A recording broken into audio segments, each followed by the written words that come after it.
ಇಂದು ಮಾಜಿ ಪ್ರಧಾನಿ ಎಚ್.ಡಿ. ದೇವೇಗೌಡರ ಪತ್ನಿ ಚೆನ್ನಮ್ಮ ಅವರ ಪುಣ್ಯ ಸ್ಮರಣೆ. ಎಚ್.ಡಿ. ದೇವೇಗೌಡರ ಪತ್ನಿ ಚೆನ್ನಮ್ಮರ ಪುಣ್ಯತಿಥಿ ಬೆಳಗ್ಗೆ 10 ಗಂಟೆಗೆ ವಿಧಿವಿಧಾನಗಳು ಆರಂಭ ಆಗುತ್ತೆ. ಹರದನಹಳ್ಳಿಯ ಮಾವಿನಕೆರೆಯಲ್ಲಿ ಇದಕ್ಕೆ ಸಂಬಂಧಪಟ್ಟ ಹಾಗೆ ಸಿದ್ಧತೆ ನಡೀತಾ ಇದೆ. ಪುಣ್ಯತಿಥಿಯಲ್ಲಿ ಎಚ್.ಡಿ. ದೇವೇಗೌಡರ ಕುಟುಂಬ ಭಾಗಿಯಾಗುತ್ತೆ.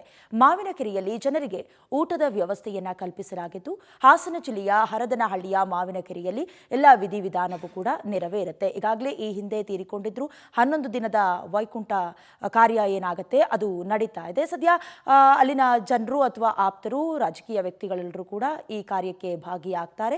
ಸಂಬಂಧಪಟ್ಟ ಹಾಗೆ ಈಗ ನೀವು ಗಮನಿಸ್ತಾ ಇದ್ದೀರಿ, ಎಲ್ಲವೂ ಪ್ರಿಪರೇಷನ್ ಆಗ್ತಾ ಇದೆ. ಊಟದ ವ್ಯವಸ್ಥೆಯನ್ನು ಕೂಡ ಮಾಡಿಕೊಳ್ಳಲಾಗ್ತಾ ಇದೆ.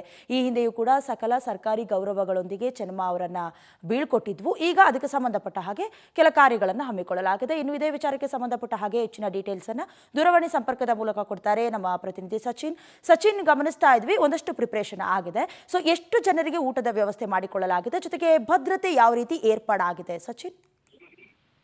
ಖಂಡಿತ ಡಯನ, ಏನು ಮಾಜಿ ಪ್ರಧಾನಿ ಎಚ್.ಡಿ. ದೇವೇಗೌಡರ ಧರ್ಮಪತ್ನಿ ಚೆನ್ನಮ್ಮನವರ 11ನೇ ದಿನದ ಕಾರ್ಯ ಇವತ್ತು ನಡೆಯಲಿರ್ತಕ್ಕಂಥದ್ದು.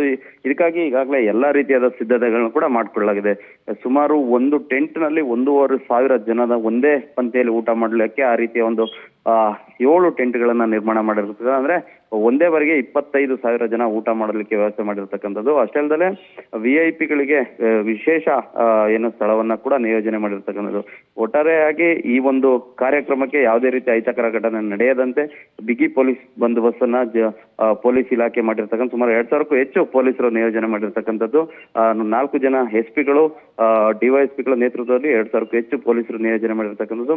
ಒಟ್ಟಾರೆಯಾಗಿ ಇವತ್ತಿನ ಒಂದು ಕಾರ್ಯಕ್ರಮಕ್ಕೆ ಸುಮಾರು 1.5 ಇಂದ 2 ಲಕ್ಷ ಜನ ಬರೋ ನಿರೀಕ್ಷೆ ಇದೆ. ಹೀಗಾಗಿ ಬರ್ತಕ್ಕಂಥ ಜನರಿಗೆ ಎಲ್ರಿಗೂ ಕೂಡ ಏನು ಪ್ರಸಾದವನ್ನು ವ್ಯವಸ್ಥೆ ಕೂಡ ಮಾಡಲಾಗಿದೆ. ಅಷ್ಟೇ ಅಲ್ಲದೆ ಬರ್ತಕ್ಕಂಥವ್ರಿಗೆ ಯಾವುದೇ ರೀತಿಯ ತೊಂದರೆ ಆಗದಂತೆ ವಾಹನಗಳ ವ್ಯವಸ್ಥೆ, ಅಂದ್ರೆ ಅಲ್ಲಿ ಪಾರ್ಕಿಂಗ್ ಸಮಸ್ಯೆ ಆಗುತ್ತೆ. ಹೀಗಾಗಿ ಅವರೇ ವಾಹನಗಳ ವ್ಯವಸ್ಥೆ ಮಾಡಿ ಅಲ್ಲಿಂದ ಪಿಕಪ್ ಡ್ರಾಪ್ ಮಾಡುವಂತ ವ್ಯವಸ್ಥೆ ಕೂಡ ಕಲ್ಪಿಸಲಾಗಿರ್ತಕ್ಕಂಥದ್ದು.